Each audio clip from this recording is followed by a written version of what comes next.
Hello, welcome. My name is Chloe Poynton. I'm a principal at Article 1 Advisors, one of the co-sponsors of this event. Article 1 is a business and human rights consulting firm that partners with businesses and multilaterals to advance respect for human rights globally and deepen social impact.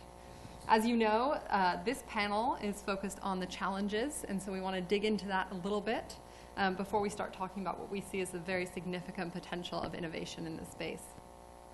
Perhaps the best place to start is where Farah started, and that's around the fact that the global humanitarian system is stretched beyond its capacity.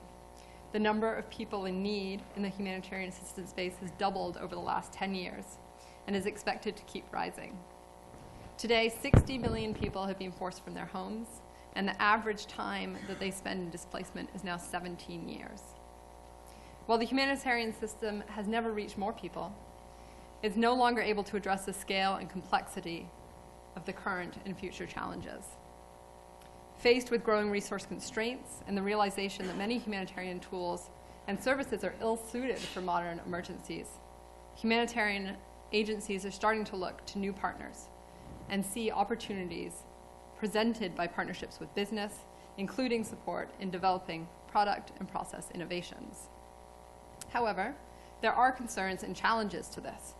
For example, some of the perceived concerns that the humanitarian actors have in this space relate to, first, the risk that diverting resources away from aid or the tried and true methods that are already out there may be inappropriate when people's lives are at stake.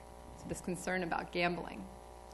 Two, that there's a lack of investment-worthy R&D ideas and researchers. And three, that the scaling and adoption of existing innovation within the sector is so poor that even if innovation results in high-impact solutions, they may not be widely adopted. These are unfortunately not the only challenges.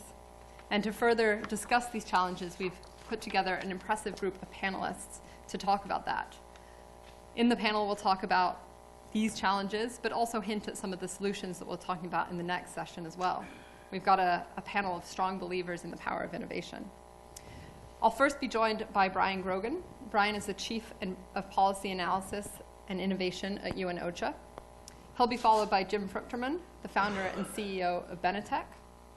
Then we'll have Tamina Madden, Executive Director of the Center for Effective Global Action. And finally, Fabio Sergio, VP of Creative at Frog Design.